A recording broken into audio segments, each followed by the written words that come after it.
You are perfect. You are whole.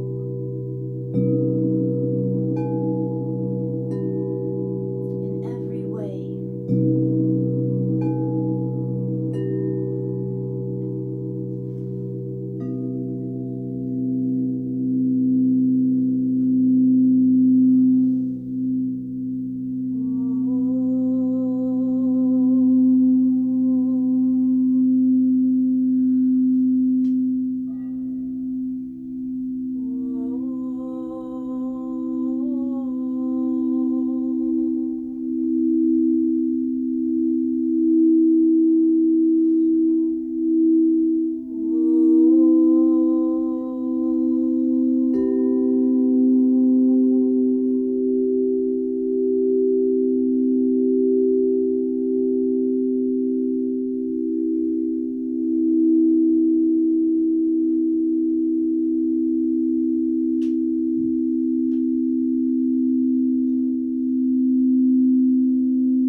Hi there, welcome to another presentation of the Sound and Emotions Conference. Today we have Jeffrey Thompson. Hi, Jeffrey. Oh, you're muted? I'm not hearing you. Are you there? Sorry, I muted it so you Okay, could cool.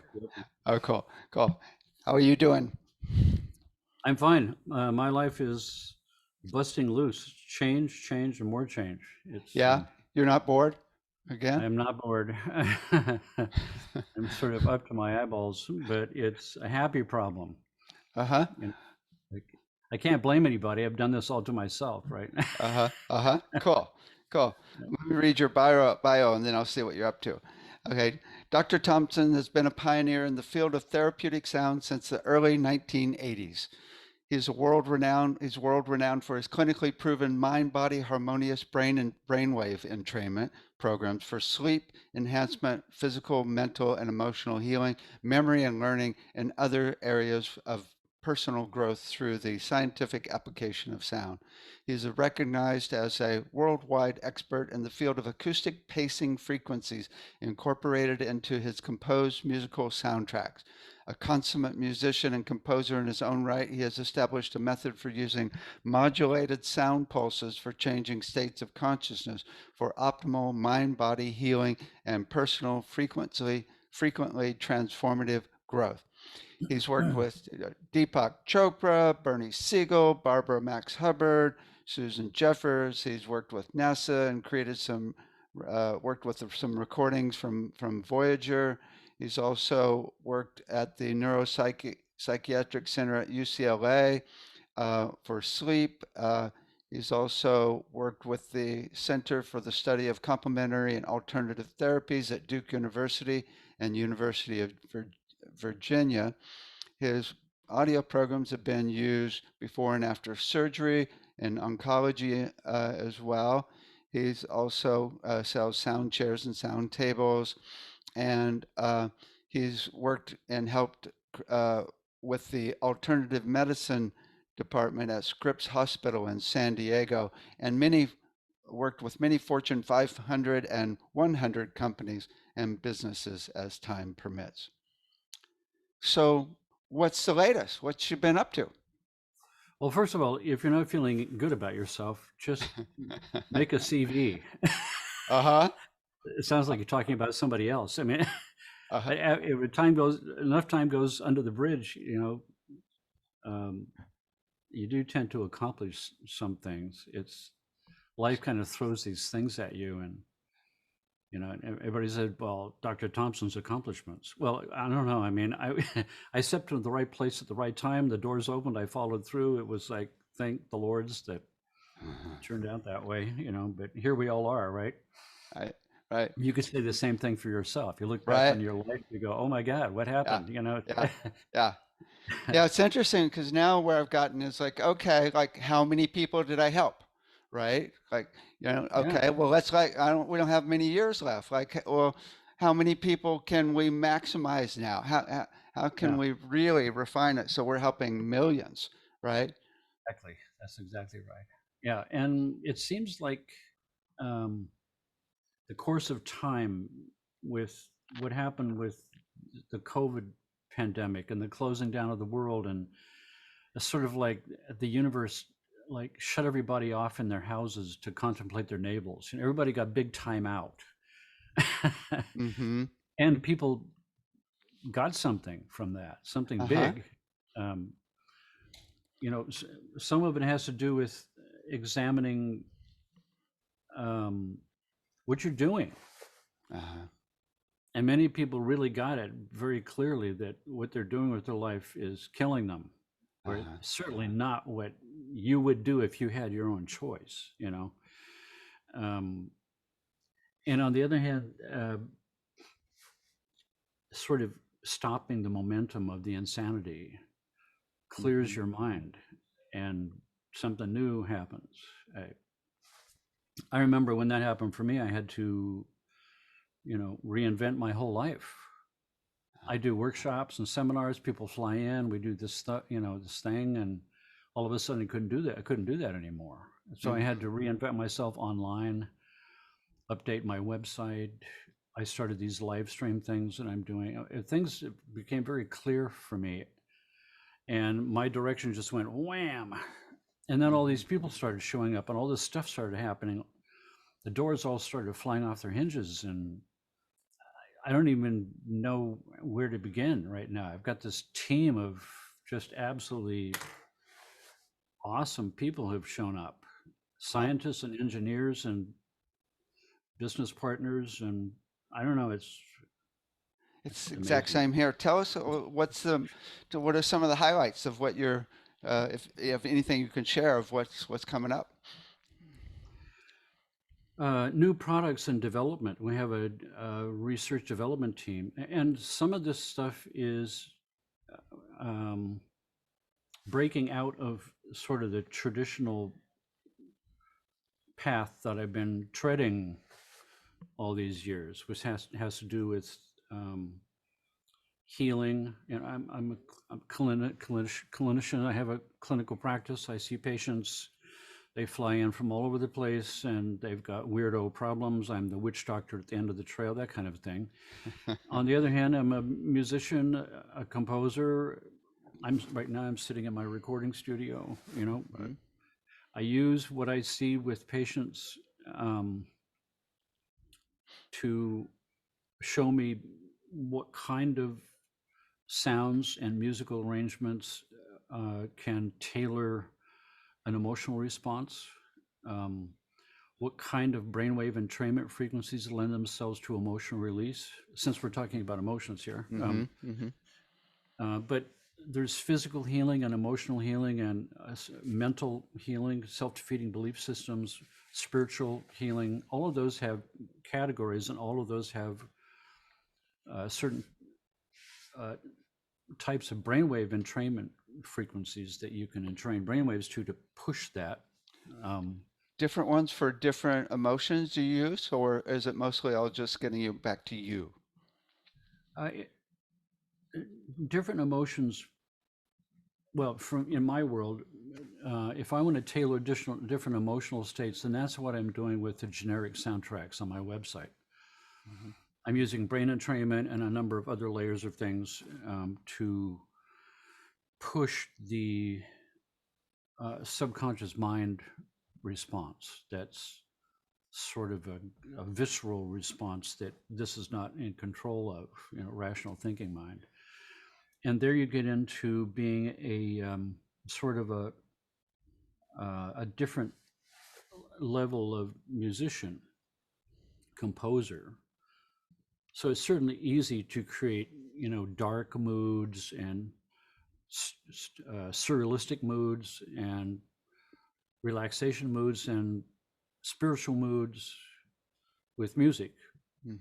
Basically, essentially, you're just combining different frequencies in relation to each other that form a chord.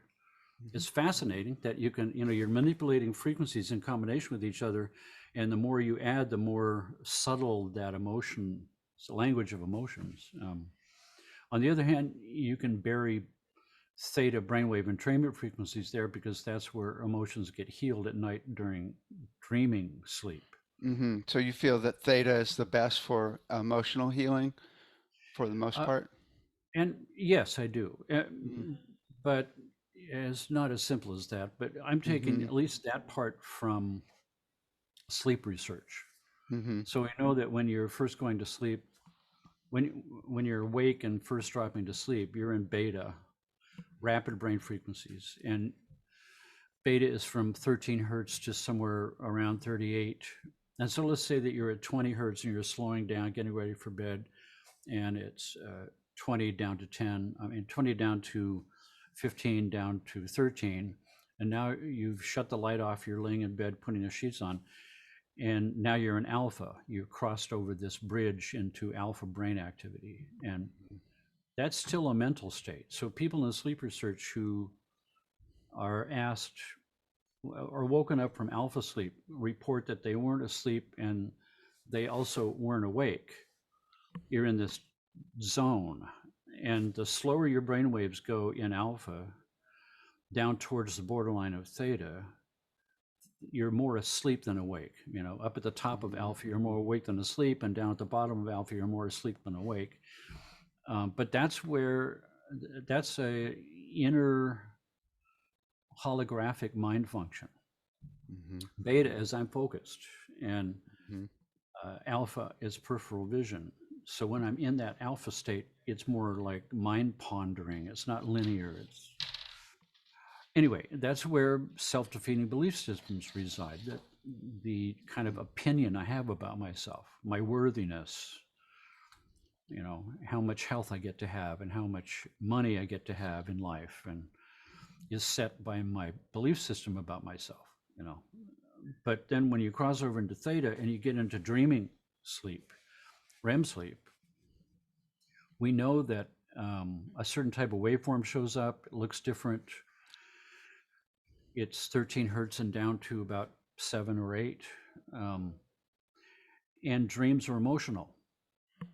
It's always an emotional component of a dream. You're being chased by the boogeyman, right? Or you're falling in love and you're having a wet dream. I mean, that's how real it can be. You don't know you're in a dream, but the things that are happening to you are emotional. So that's somewhere in there is where emotions are being worked on for the next day.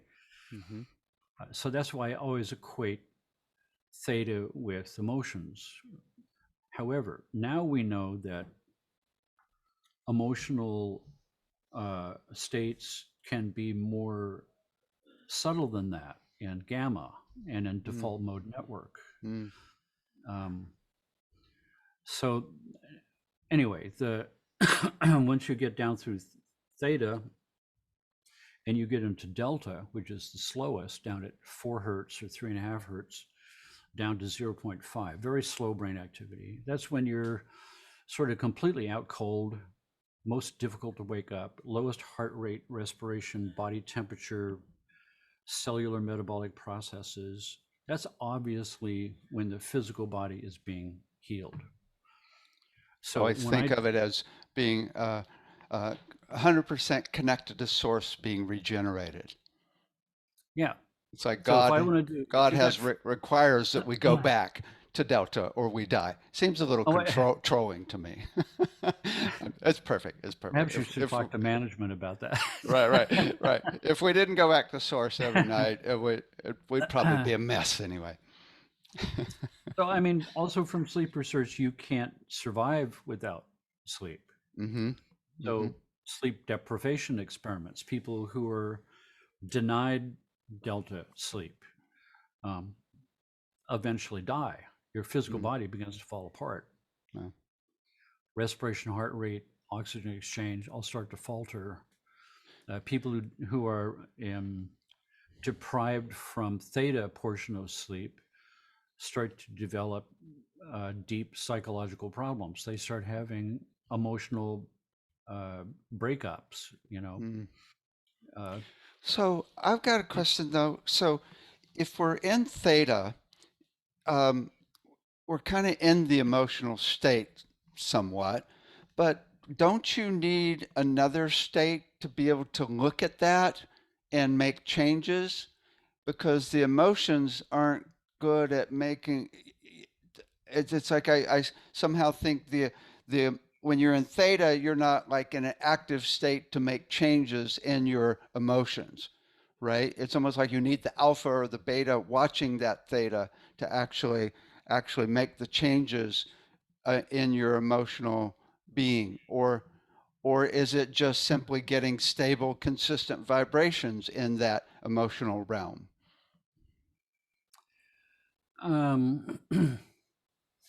Well, it's more of there's other mechanisms than just that. For instance, the emotional. So let's say that when we get into theta, we've got a range from 7 or 8 hertz down to 3.5 or 4 hertz. That range of theta brain activity, which is getting slower and slower as we're getting deeper. I think there's a very specific brain frequency in there that opens the lock, that picks the lock of a program that begins to heal emotions. The rest is not a healing state. The whole range of theta is not an emotional healing zone.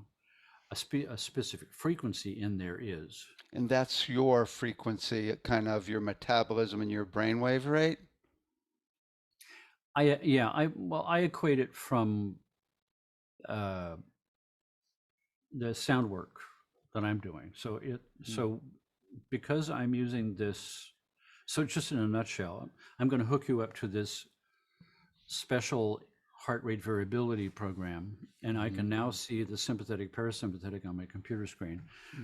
And from a physiological standpoint, you should be living in a place of zero stress, where sympathetic parasympathetic are not on, using your energy for some purpose. So sympathetic is on, it's using all your energy to save your life and pumps everything in your muscles. And if it's parasympathetic that's on, it's pulling all the energy out for digestion and toxic elimination and processes like that.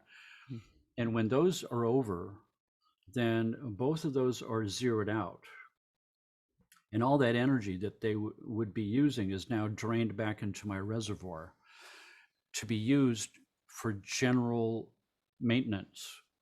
Which could be Maintenance, emotional maintenance, and emotional mental maintenance. Yeah, working out your physical issues. maintenance, and all that, and synchronizing up all my organs and glands, and getting the most work with the least amount of energy expended, rebuilding tissues. All of that kind of stuff is what's a constant thing going on every minute. Every time I move my shoulder, the joint in there is killing cells at the joint surface from friction. But new cells are being born to replace them because I'm working on this list. So no damage is done, right? It zeroes out. The ones that are destroyed are being replaced by new ones because I've got this maintenance list going. And I don't need pain and I don't need inflammation. So I've got endorphins floating around from neurons in my brainstem to suppress the pain. And I've got corticosteroid hormones from my adrenal glands floating around to suppress unneeded inflammation responses.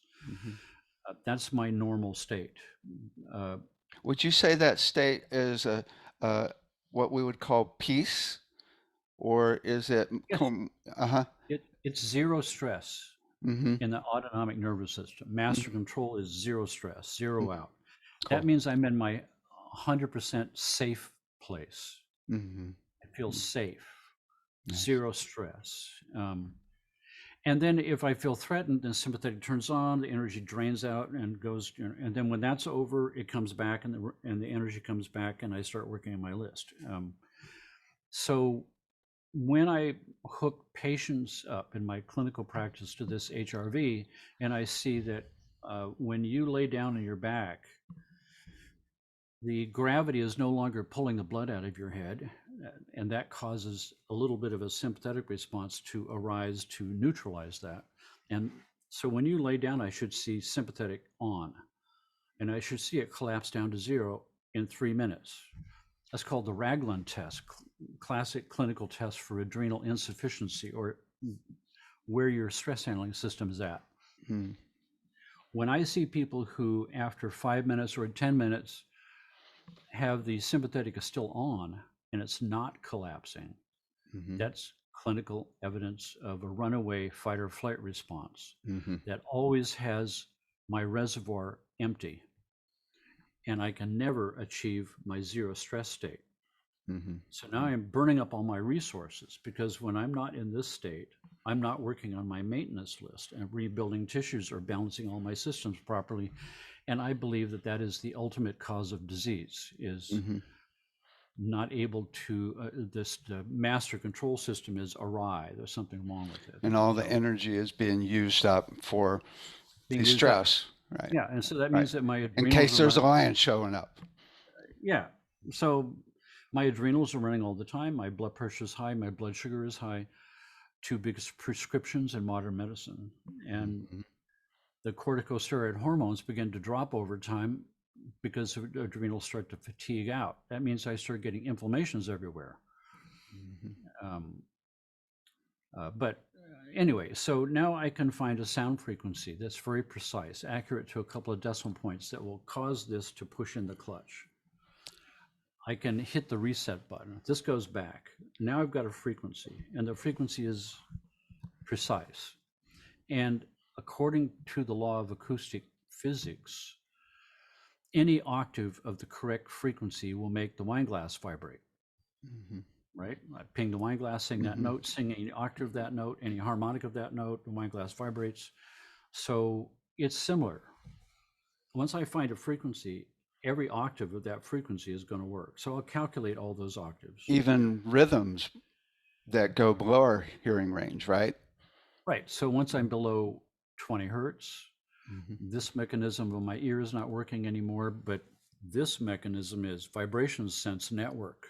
Becomes a That's rhythm. Mhm. sensitive 500 hertz down to 0.3 hertz. So I'm activating that system. That's the purpose for designing and creating a sound table or a sound chair or whatever. It's a delivery system for the low frequency vibrations to activate the system. Mhm. But when I calculate those octaves, when I go below 20 hertz, I'm also identifying a series of brainwave frequencies that Mhm. are precise octaves. And that's beta, alpha, theta, delta, epsilon, all the rest.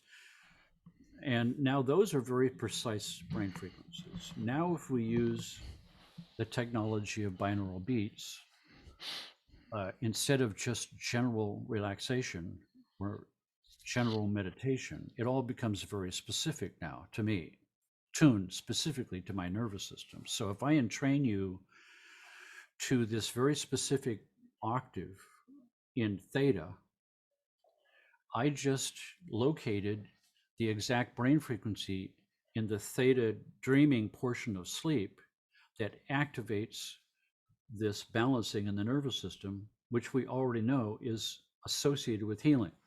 Mhm. That means that there's a very specific frequency in theta that picks the lock of a neural program and makes it run for healing my emotions. And it's in the whole scope of all the brain frequencies in theta that I will move through in sleep. But as my brainwaves slow down, they hit this frequency and bang, it unlocks this program and emotional healing starts. Mhm. Now we're able to hone our technique down for a emotional healing session. And essentially what we're doing is there's a place in the brain where all this happens, right? The amygdala and the hippocampus.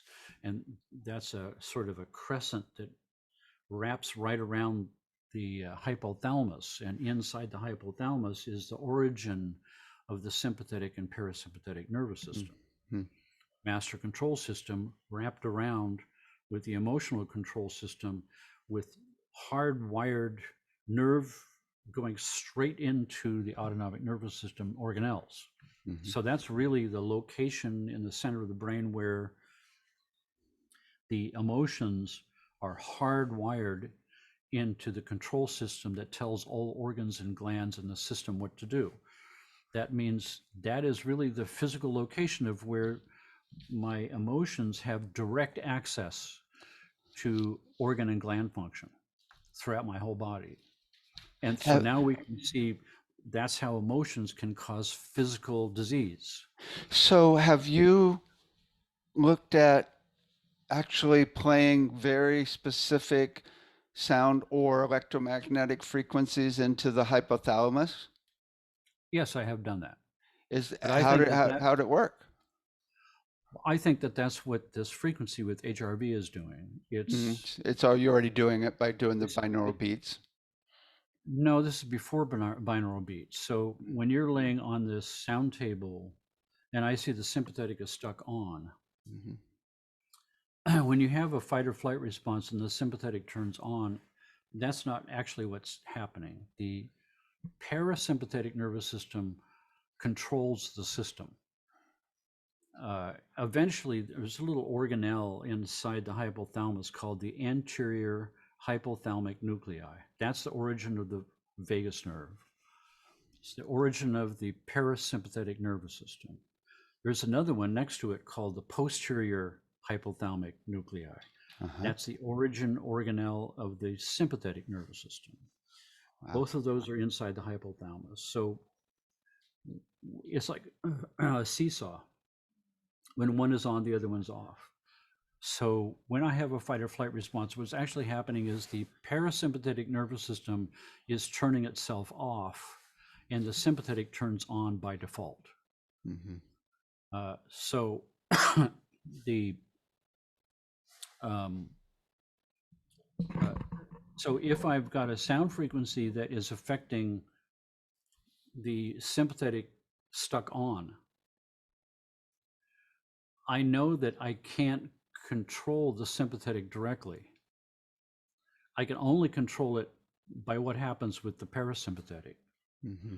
So Mm-hmm. from a physiological standpoint, the sound waves through the sound table that are causing this balance in the autonomic nervous system that I'm seeing on my screen has to be affecting the parasympathetic nervous system, and most likely it's the organelle in the hypothalamus that's being I see. resonated like a wine glass. So you're doing it kind of by default by using it on the body, and it just goes up into the brain to that spot and balances No, it out.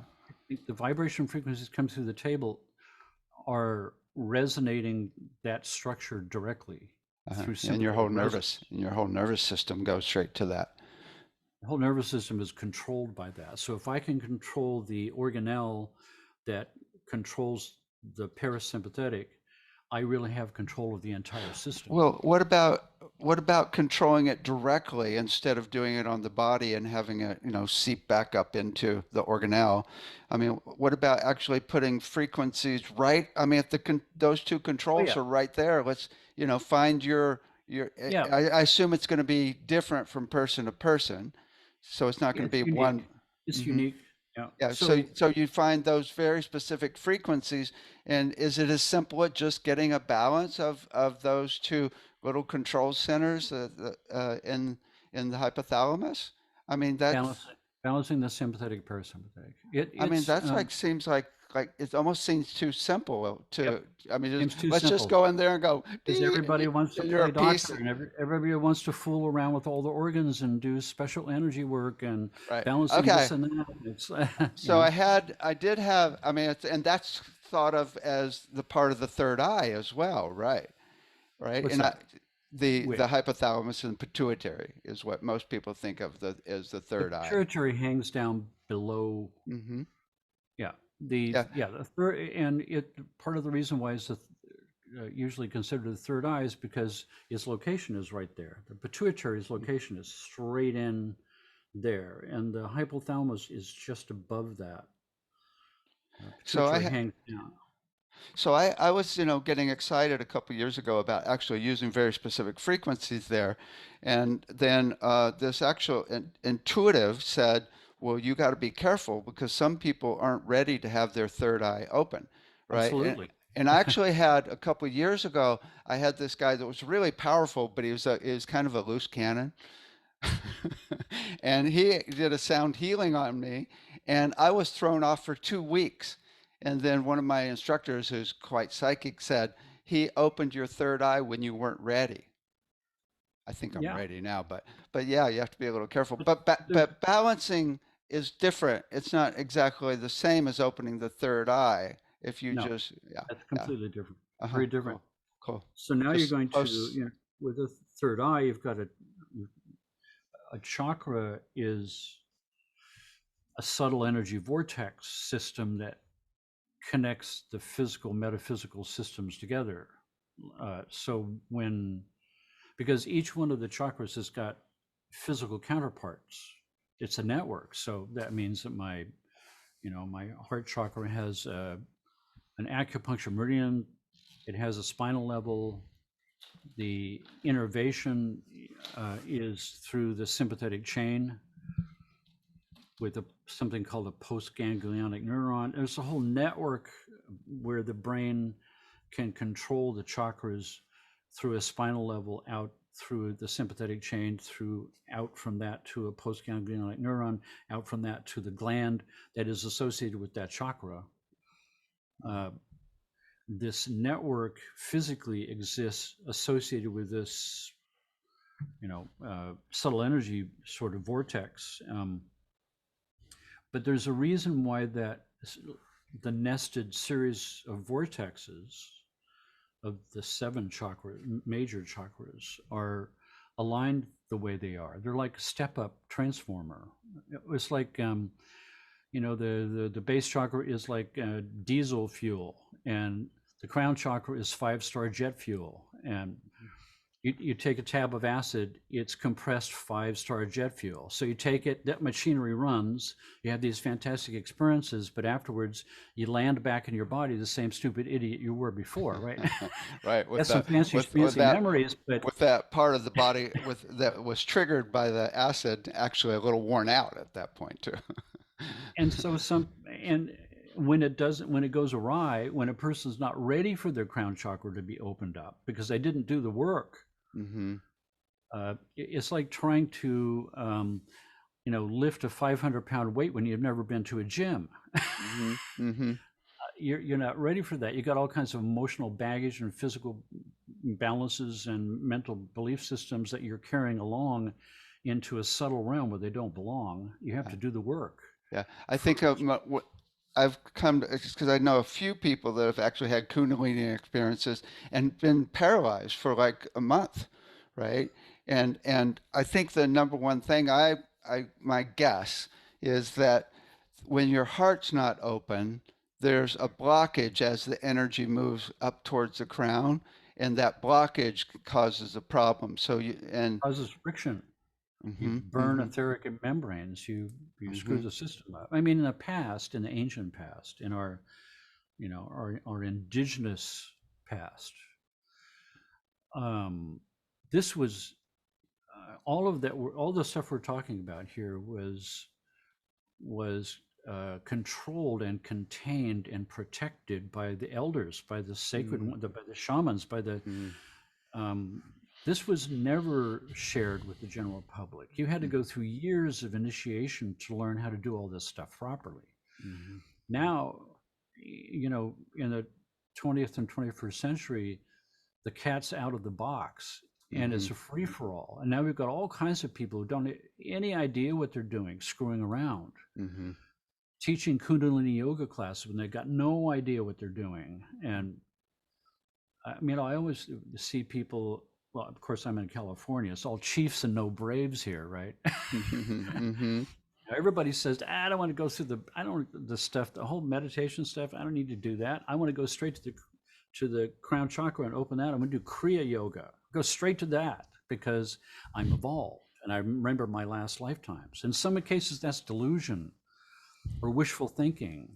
And you don't find out until you do screw around with it and find out you just blew something open and now you've got entities and weird stuff and you're not normal and nobody can fix you. And hmm it's we all have to be careful. And it seems to me that the sort of holistic spiritual community is maybe more gullible than average regular people. At least it's the same level of gullibility. There's schlockamakers out there. There's, spiritual entrepreneurs trying to make a buck. We need to retain our critical faculties. It's interesting. I've thought about this a good amount, and there's a certain component where you just when I do a treatment, I will bring in source energy, and instead of healing somebody, I say, okay, source. I just assume source is going to do its work. I create the atmosphere for that healing, and I see source as an intelligent being that knows us pretty well that will do what's appropriate, right? I think it's when people actually start doing their own work and not really being sensitive to what is appropriate at the time. So, I mean, even one thing that I find that helps, that I teach intensely, is ask that it's only for the highest good of each person. Yep. And so when you start to drift into seeing great healings happen, that's another test of spirit. The test is to never allow yourself to believe that this is you, that you're the healer. Mm-hmm. As soon as that happens, you're lost, because ego now is using your spirituality as just another tool to boost ego. Trunk from Rinpoche wrote that book, spiritual materialism. The danger is for my ego to take my spiritual work that has borne fruit and start to believe that I'm better than you are because I'm more spiritual, Hmm. Uh-huh. and start looking down on people that aren't as spiritual as me or whatever. It's always a test. Yeah. Eventually, when it gets really big, the more that you can toe the line of the sort of the Buddha mind path, that it's not you, that the Hmm. energies come through, you become this channel for that, and that person will get what is appropriate for them at this time and no more than that. Um, then more and more people get more deeply healed. The word spreads around. Pretty soon you're starting to get famous. Here's the next test. Uh-huh.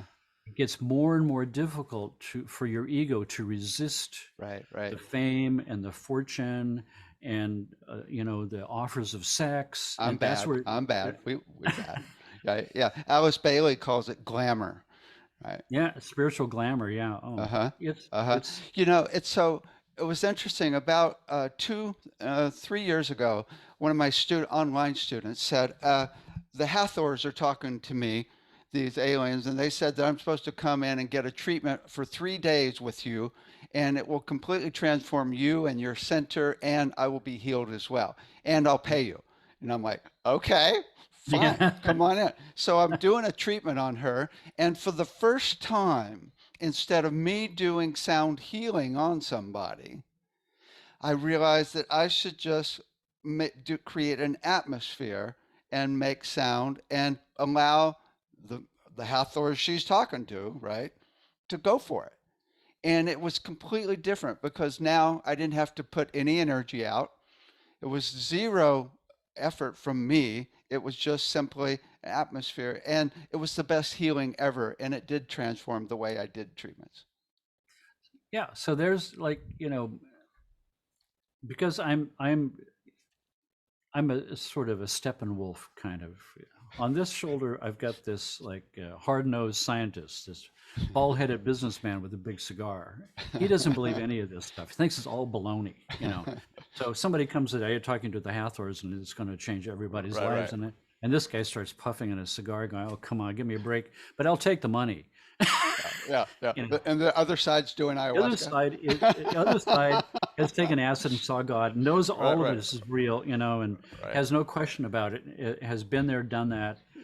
And so these two both look at that statement, and this part wins and says, open skepticism. That's fine. If this turns out to be baloney, then this guy wins. If it turns out not to be so, then something new happens. And Right.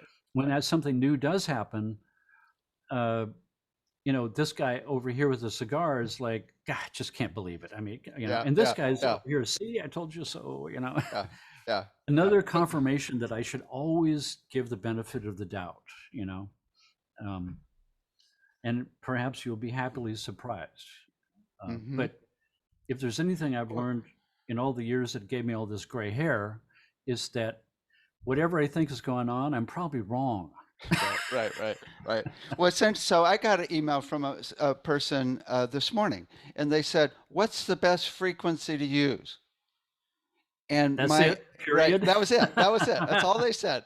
What's the best frequency to use on somebody or around somebody is what they said. And I immediately said, yours or theirs, their Oh, frequency, right? Because, it's really what you're doing, I feel, is the safest. I mean, of all we hand out 10,000 frequencies for a list of 10,000 frequencies for everything you could imagine. But nobody agrees on anything, right? yeah.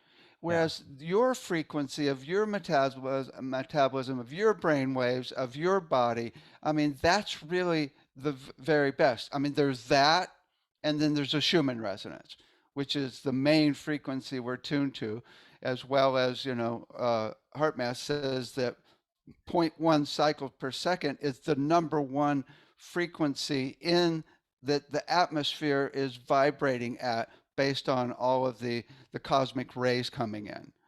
And so, Even the Schumann resonant fluctuates. yeah, not I mean, much though, not much. it's solar wind fluctuations will make it shift. a little bit. It'll fluctuate around. It won't always be 7.83. Mm-hmm. It may dip a bit down and go up a little bit. I haven't seen any scientific journal evidence of people saying the Schumann resonance is now at 11 hertz. Yeah, no, And Rowan it's McCready. re-evolving or something, and going, Yeah. where did they get that from? I mean, Yeah, no, Rowan, actually, I just had an interview with him in the last conference. He said, absolutely, it's not gone up. They're looking at harmonics, and also one person was actually looking at amplitude and confusing amplitude with actual frequency. He says it has absolutely not gone up. once more, it's the gullibility. Somebody says something on Facebook and everybody jumps on it and says that's true without even thinking twice or even trying to look it up or I find had out. I had a guy just a day before yesterday. He said, "I've created a flute to 528 hertz, and it's creating love everywhere, and it's proven." And it's like we did research that it proves that it's incredible. And I'm like, And "Did then, you test the other 20,000 hertz?" yeah, right. I Right. well, the cigar starts puffing when people say I've got the frequency of love. I'm going, really? How'd you do that? I'd love to see the research of how you figured out what love is in the first place, Right, and right, that right. it's just one frequency and it's not this infinite, like, I mean, I Okay, don't know. so we did a research project that we put on Facebook and had 200 people choose between 5 meditations to get in the zone of love, and then we gave them a tone generator and had Uh-huh. them find the frequency of what matched it. And it was all over the place. I mean, some people did like 30 hertz, some did like 15,000 hertz. I'm like, well, that's love, right? But there was a little bell curve right around 200 and 250. Interesting. Ah, Yeah, that's interesting. it was little But though. this is um, important to bring to ground the sort of spiritual hoopla that's arisen uh, that doesn't question. Most of the people that talk about the Schumann resonance don't even know what that is. Right, it's the They Earth's just know it's frequency. 7.83 and has something to do with the Earth. No, it's some kind of cavity between the Earth's surface and the ionosphere, and electromagnetic frequencies have a certain speed and a certain distance. That's 7.83. The If we're going to have a hope of changing healing to the standard it's always been throughout history, and not the latest comely, Johnny come latelys who, with their knives and their scalpels and their sticking with needles and stuff, then we have to uh, develop our critical mind to bring it to a scientific endeavor. If I can examine your brainwaves, and I do 1,000 people who are musicians, and have you compose a new piece of music, and I have 1,000 people doing that, and I measure your brainwaves, and now on a bell curve, I can examine and say, whoa, theta seems to be the zone where creativity takes place. And any individual shows up, and I measure just one individual and not this big group, all bell curves disappear, because bell curves only apply to large groups of people on an average. So when you've got an individual, you can sort of be assured that 80% of the people who are musicians, when they're creating a new piece of music, go into a theta state. But this one person, you don't know what theta frequency works exactly for them. And that person may be one of the 20% out on the edges where their theta brain range is not the theta brain range in the textbooks, which are also derived by bell curve studies of large population groups, right? So that's why different textbooks have different ranges of, say, theta. This one will say that it's 7 hertz to 3.5. This guy will say it's 8 hertz to 4. It's and then we all try to solidify that and say, oh, this is what it is, not realizing it's never that. It's always some funky thing. People are But different. until we can bring it to bear to a way that can give it validity that we know, it helps in two different ways. Number one, it pushes it into the mainstream because it's not just somebody's nice idea that may or may not be 100% true. On the other hand, it helps to hone your technique. Because if you've got a technique, say as a clinician, you're using a bunch of different therapies and people are getting well, that's all you care about. That's your job, get them well. But if you want to find out as a scientist, you test them all to find out which ones are doing more work than others and which ones are actually fluff that aren't doing anything at all, but it makes it look better because you're trying to sell a product, which is your treatment to help people. Right. So So once we get, say, someone comes in with a wide range of emotional issues, or you get different people with different emotions. First of all, are there specific emotional issues like anxiety or depression or PTSD or grief or any specific issues that getting them in the balance of parasympathetic and sympathetic are especially good for, and some that it's not quite so, it's not as good, or is it pretty even for all emotional issues? well, from my standpoint, a prerequisite for healing in the physical body is homeostasis. Peace is the deal. You can't heal. Healing is part of this process of using the energy from the reservoir on my maintenance list and healing list, untangling the problems. If I am, that's suspended when I'm running a fight or flight response because all the energy is pulled. When that's all over, I come back. If I eat food, then parasympathetic turns on and uses that energy. And when that's done, it's back and I resume my list. So if I can't achieve homeostasis, I can't heal. If I can't achieve homeostasis, I can't be creative. In other words, the appreciation of beauty, the appreciation of nature, the appreciation of things like that has a prerequisite of this zero safe place. And it's a I had portal an to. experience of that. I went out to Hawaii years ago on Christmas Day when I was in my 20s to a way out on the end of this 10-mile dirt road to the edge of the mountains to a true Hawaiian wilderness zone on the Big Island, and hiked out there.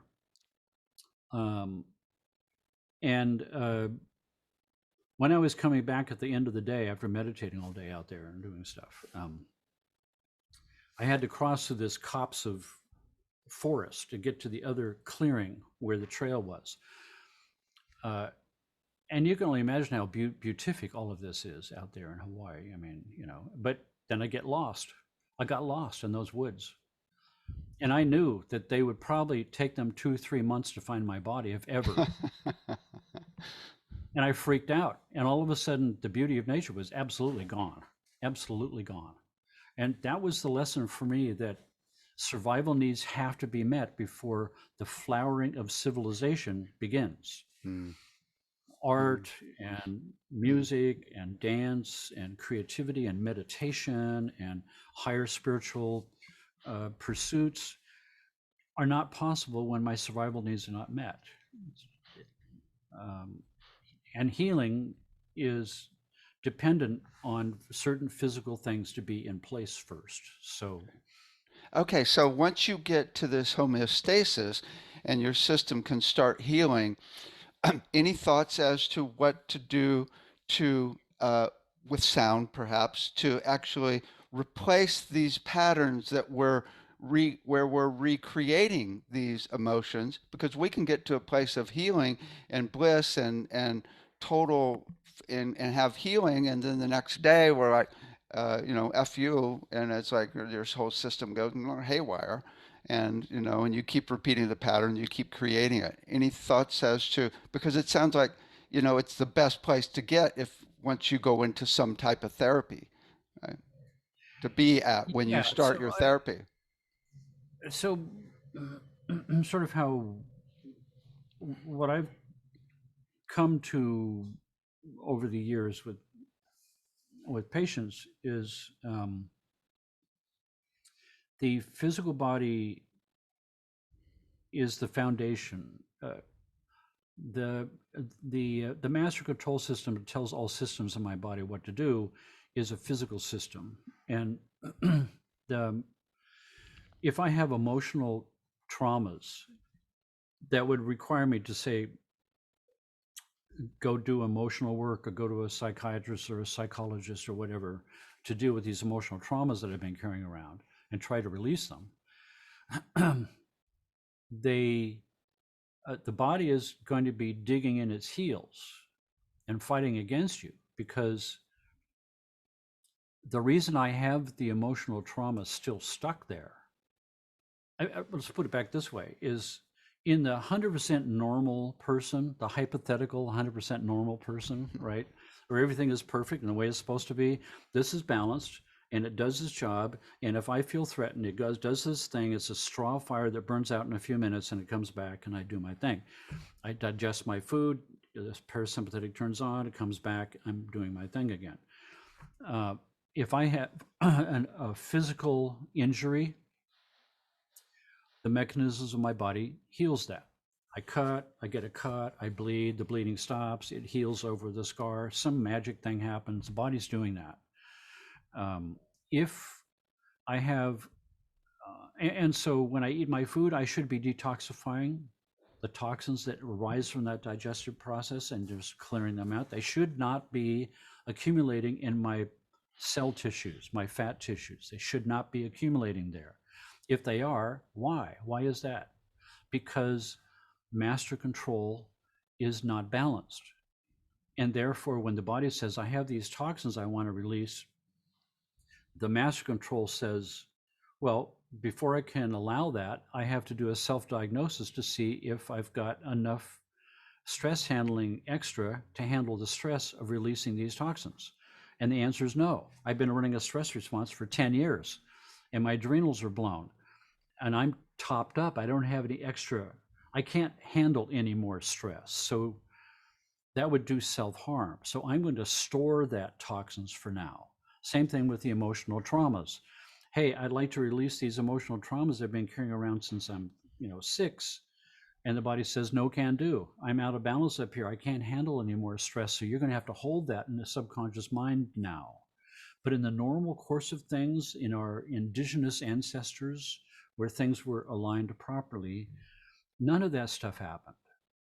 I didn't accumulate emotional traumas in my subconscious mind. I cleared them in the natural order of things because I'm healthy. And self-defeating belief systems had a mechanism for being cleared after they happened. Somebody was always there in the community whose job it is that if I had a huge trauma, then I got worked on right away. All of that got cleared. My body had mechanisms from its balanced state to handle that.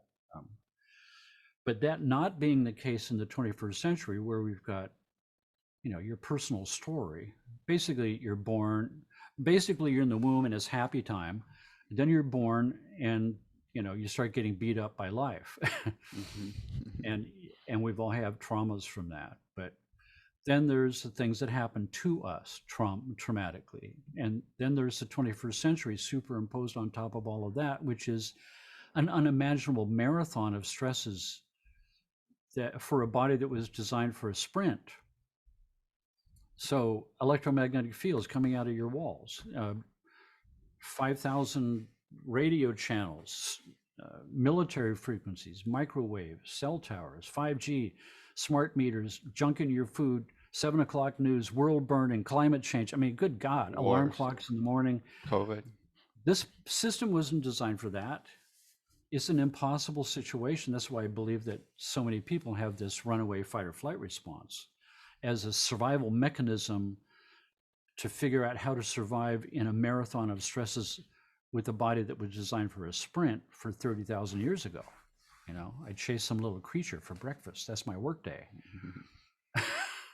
So it seems like at a certain point, you're going to get over time, your body will get balanced by doing these techniques and running those frequencies, getting on the sound table. I get on every day, right? And at a certain point, it's mostly going to balance out itself, even emotionally, but there's still these patterns that are still going on. So I'm looking at like different sound techniques with the voice to release stuck emotions that we do in our classes. I mean, there's a full range of things you could do. It could be psychotherapists that are actually working with sound. So you actually, Now we're getting somewhere. yeah. That's where this starts to shine. Hmm. These various techniques align and combine together, which maximizes the efficiency of other techniques that are married to that. What I'm And that's seeing is a new approved system for psychotherapists to work with sound, right? I I'm you're speaking to the choir. I mean, when I talk to psychotherapists, um, you know, I'm my opinion is that um, you can't have a complete emotional healing until you can handle the system that handles the stress Hmm. Hmm. that makes it okay to release that, Right. Right. right? So the That's body's really going, helpful. That's really helpful because a lot of people think, "Oh, I just did a sound healing. I've even been going for a month and it's not working. It's like it's not completely turned around." Well, goodness yeah, gracious, it's going to take a little time. If you've been running that anxiety for 10 years or yeah, even 30 years, right? It's going to take a little while to get to the homeostasis, where your body. And it seems like the number one thing is to do it multiple times through the day. A lot of people, even with sleep, people go to get ready for bed and they think, okay, I'm going to use some sound or something right before I go to sleep. Well, you should have been using it the whole day. So your system is more in coherence. yeah, I agree. So on the other hand, you might have a very talented practitioner for emotional release work who, even though the body doesn't feel safe to release it, that's why it's holding it, because the stress handling system is awry and screwed up. So it doesn't want any part of the stress of trying to release something. But I'm so talented, I can pull it out anyway. Then that means that I just traumatized you with a new trauma. Hmm. Hmm. Uh, A healing crisis that could You actually just, even get you really sick. yeah, you just got re-traumatized. Hmm. Hmm.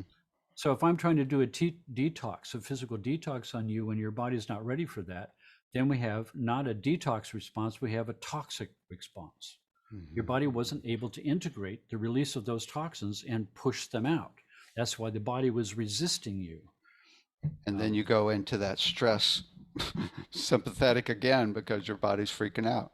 you get sick. Yeah. So, and many times I see with emotional traumas, the none of this stuff exists in a vacuum.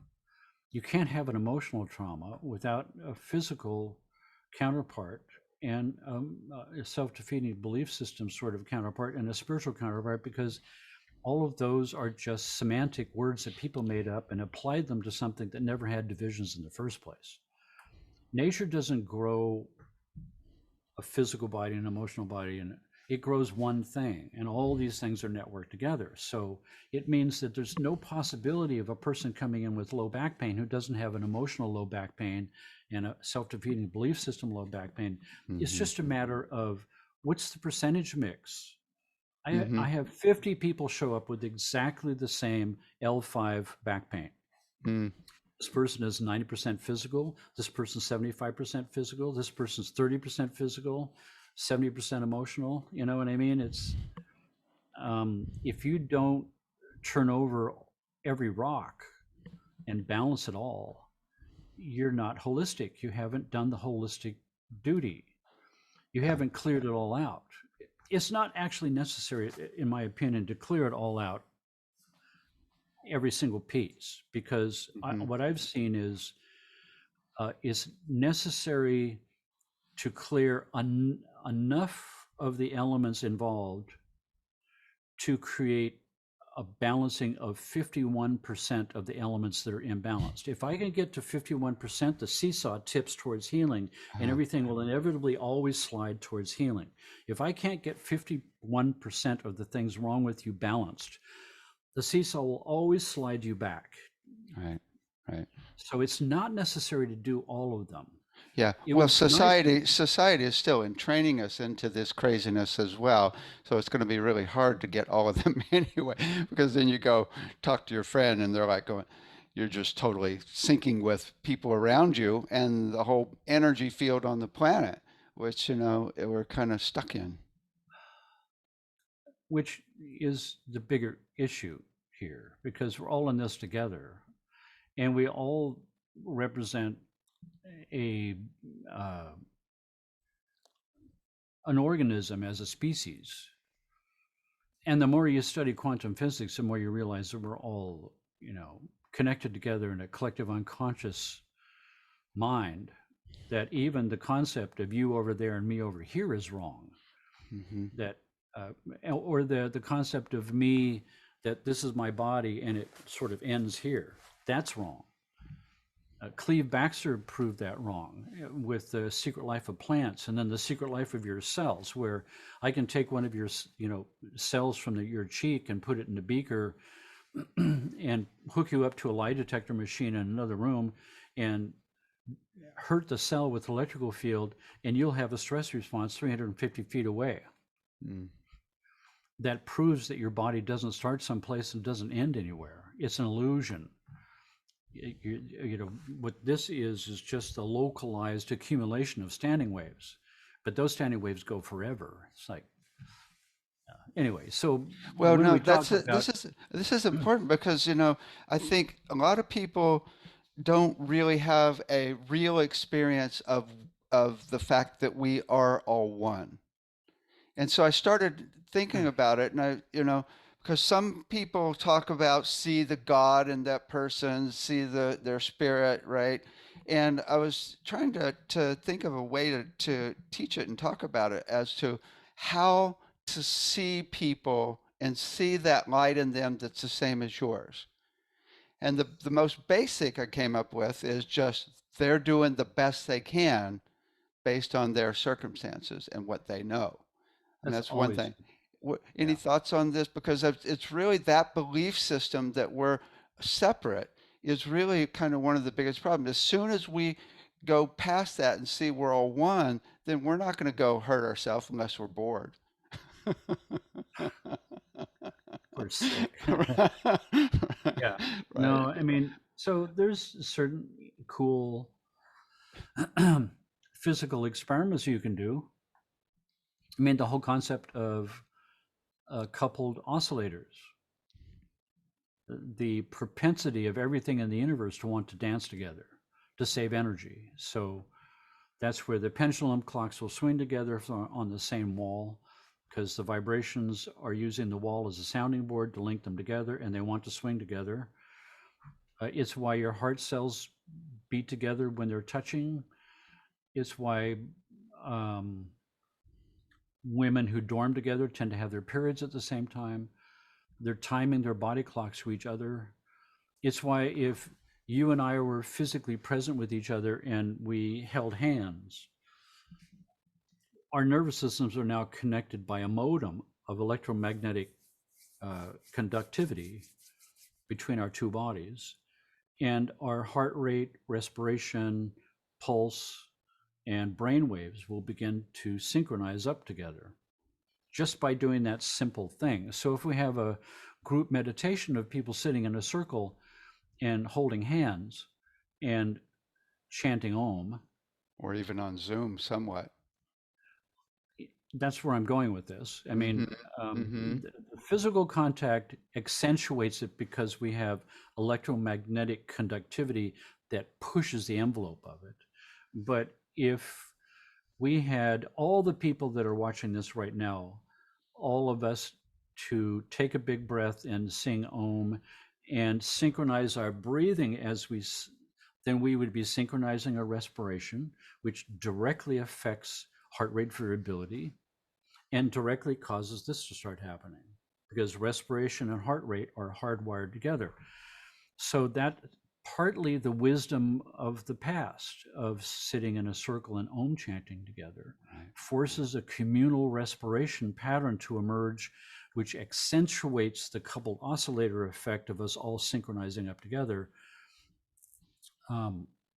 You can do that with HRV. So when it's the foundation of couples work. So if I'm hooking up these heart rate variability sensors on your wrists, two of them go on one wrist, one of them goes on the other wrist, and they have to communicate through your heart. It's ECG is the gold standard in medicine.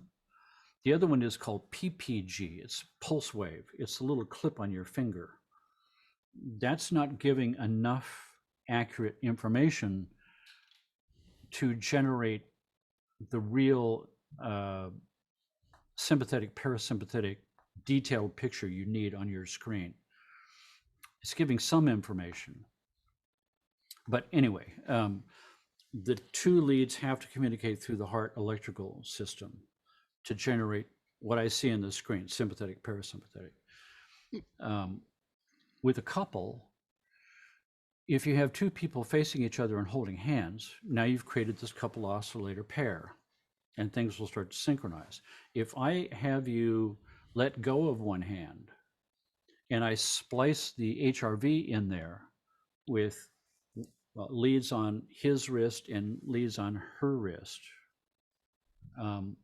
now we've got three people holding hands, you and me and the little computer. And that means that this lead on this wrist has to go through two bodies and two nervous systems to complete the circuit with the other wrist. So really the HRV is reading the entity of the relationship. It's a consensus of two nervous systems. So when I see the sympathetic on my screen, that's the barrier between you and me, being 100% open and free with each other. It's the barrier that has arisen in the relationship of a couple. And I'm going to do the sound sweep like I normally do if this was just a single person and collapse that to zero. I just scientifically, using sound, collapse the barrier between the two of you. And now you arrive back at your essential state, which is the part of you that is the lovable part, the part that you reveal to another person when you fall in love. Two people drop their barriers, the essence of them meet, fall in love, and then when the honeymoon is over, so to speak, the personalities close back down again, and maybe don't even like that person. Get into arguments, you have all these problems. If you don't have some mechanism of solving that, of every single day before you go to bed, have some mechanism to reestablish the essential link that you fell in love with, it will eventually fall apart. It has to. It's math. It'll fall apart. So then if you extrapolate that to one step more, you could do that with the family, the mother, father, all the children holding hands. Now you've got the entity of that group that only arises when that group is together. And then you can extrapolate it further. That's what I was doing with Mattel and Cisco and Nike and Google and all these people hiring me to boost creativity and problem solving, out of the box lateral thinking. Well, we already know that theta is where creativity takes place. So in training to theta is going to be like easy. We know where problem solving happens and new original ideas come from synchronicity of the hemispheres. So if we use headphones and binaural beats in theta with a group, we've accomplished both tasks at the same time. It's like falling off a log. It's simple.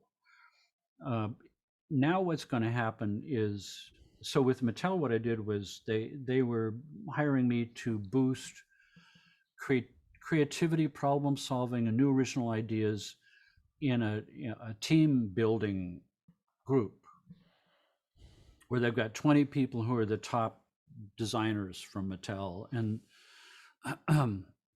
so I have them all sit in a circle, take their shoes and socks off, sit in a circle cross-legged, scoot in until everybody's knees are touching. And once you reach that point, the bottoms of your feet are all touching. Mingling of the souls. Right? So now you've got physical connection and you're already starting this coupled oscillator network rolling. Then if I have everybody cross their arms the same way their legs are crossed and hold hands, I've got a double braided electromagnetic field connection that causes everybody to start synchronizing up through the coupled oscillator effect. Now I'm going to take two people and break them apart and splice in my leads for the HRV. And when the screen pops up, I see this big sympathetic stress response, which is the barrier of all these strangers who essentially biologically can't allow themselves to trust each other Mhm. because the animal mind is in there going, are these people, is this the murderer in Mm. disguise? I mean, so now I'm going to do the sound sweep like I usually do with a single person. I'm going to collapse that down to 0. I just scientifically collapsed the barriers of 20 people so they can play together. Wow. So, okay, so we're about out of time, but I've got a interesting question that you probably thought about that maybe you know, maybe don't. So say you hook up, 10,000 or a million people to these devices, and you do the thing where you collapse it and you Yeah. see where it's basically the average of all their metabolisms in a way, right? Hmm. So what, what note do you think that will be? But If that's where I we, was, essentially, that's where I was going. The next step of this is you do this with large groups of people uh-huh, eh, for a certain meditation state, millions. millions of people.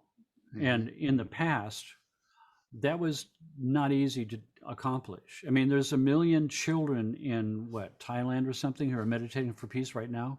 Uh-huh. Million children Wow. meditating for world peace. That's a coupled oscillator network. That's Hmm. cool. But if I wanted a million people sitting in a circle holding hands so I could splice my HRV in there, that's pretty hard to accomplish, but that's not necessary. You can do it here through the internet. If I have everybody listening right now put headphones on and I play a soundtrack with brain entrainment, I will entrain everybody's brainwaves to exactly and precisely the same brain state and be synchronized in the hemispheres at the same time, which is where you have to go for eurekas and epiphanies and opening higher doors and dimensions. We can do that right now. Yeah, So let's do it. that's Yeah. that's your generic thing. And if you pushed it to another level where everybody could have an app on their phone with sensors in their app, we could do the biotuning thing on a million people and find the exact frequency that collapses that for. Right. Interesting. So yeah, we've got probably around 8,000 people checking this out. So So if everybody's got headphones, even if you don't have headphones, we can do it right now for a few minutes. okay, cool. That'd be a good way to end. I've got a piece that lasts for 3 minutes. And the entrainment is the default mode network, the most cutting edge thing in neuroscience right now. 4 zones in the brain that represents the default mode function of the brain. 95% of all brain function is this default mode. And when you can hyper synchronize those 4 zones, research has shown that that is associated with some of the highest states of meditation that have ever been measured. Cosmic consciousness and Nice. high states of transcendental meditation, things like that. Because this zone is my sense of self on the inside of my skin. This zone back here is my sense of self on the outside of my skin. When you synchronize those up, I get my normal sense. These 2 zones on the sides are a sense of time, past to the present, present anticipation of the future. You synchronize those up, I get my normal sense of the present. But if you start to hyper synchronize those up with binaural beats, the borderlines become indistinct. Pretty soon it appears as if the inside of my body is universally large, or the present begins to expand into all past and future events, right? That's what I mean by cosmic consciousness, expansion of consciousness. Cool. Anyway, 3 minutes. Okay. Ready? You have to share your screen first at all, or share your sound. Oh, let me see. Through OBS, I should not have to do that. Okay, cool. But let me see. So tell me what to do if that's true. If I want to make it No, I serious. think your system, OBS, you've got it down. Just click over and play it. I think it'll work. All right. Okay. Here we go. I got to find it first. Hang on. Here it is.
Nice. So Cool. always a pleasure talking with you. Yeah. Wish we were closer. Yeah. But Well, that's a project on the shelf. We have to develop a electrostatic turnstile that when you step through it, you're anywhere mm-hmm. immediately. Mm-hmm. Yeah. It's really cool. Anyway, You know, it's interesting. We talk about emotion, getting rid of emotions, but if you just get people into a state of oneness or unity consciousness, there's no anxiety, right? yeah. There's no depression. I mean, everything starts resolving. So it's like, and now that's measurable. Unity consciousness is actually measurable as a brainwave state. Yes. You c- that's the that's what I love about the sort of the new levels of technology that we have to use now. Electronic keyboards, that one you've got there, you can tune between any two notes by 100 steps with a digital readout. Mm-hmm. That's a scientific instrument for sound generation. It's cleverly disguised as a rock and roll keyboard. I mean, it's a scientific instrument, Cool. and Cool. we can hook you up to an EEG machine and watch how it's affecting you. We Right. can hook you up to heart rate variability, a squid device, an fMRI machine. I mean, it's mind blowing what is Yeah. capable now, and we should be on it Yeah, in with space. all these devices, I mean, we should be testing all music, right? And Yeah, that people think are good for depression, all music that's for anxiety, with these devices hooked up, and then we could come up with precisely, okay, maybe this culture or this type of person, is going to need any of these 20 songs. You choose which one you like, the best. But we now know this musical flow, this combination of musical parameters is the best for that issue. And that's where we're headed, right? we need multiple world class research centers to be researching this kind of stuff Hmm. with the kind of technologies that only the medical industry gets to have Right. because they control the purse strings of the research money and who gets the big fancy schmancy equipment. It should be here. It's happening. It's happening. I see it coming even within maybe a month now that it's actually starting to happen. So let's hold that thought for the rest of our lives. I'm holding that thought. It's coming. No, it's coming. I mean, it's Yeah. coming in my world. I know it's coming in your world, and I know Uh, that if it's coming in my world and your world, it's elsewhere too. It's in yeah. Asia, it's in And, Europe, it's in Dubai, it's right. in Australia. We may not know who they are yet, but they're going to poke their head up above the clouds, and we're all going to start seeing each other. And these nodes that are arising need to align. Yeah. Yeah. More and more billionaires and even trillionaires are totally waking up and realizing this is the way to where the money should go to help as many people as possible. And it's Yeah, really happening. I see it happening big time, right? yeah, Cool. me too. It's awesome. Thank Anyway, you. Thank you so much for your thank, work, and it's always a pleasure connecting with you. thanks for your efforts. I mean, you know me. I always say I have a hard time getting two people over for dinner. You pull this off, and then I tip my hat to you, my friend. Thank you very Thank you. much. Thank you. All I'm going right. to play the closing video now.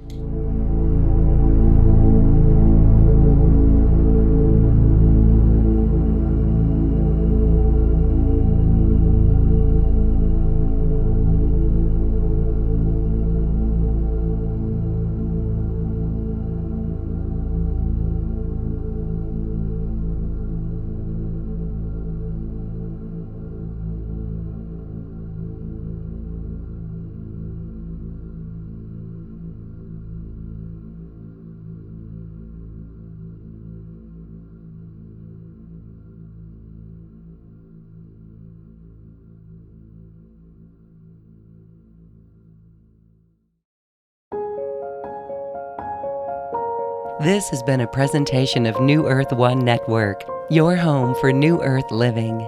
Access information, education, and videos on living from the heart in Unity Consciousness.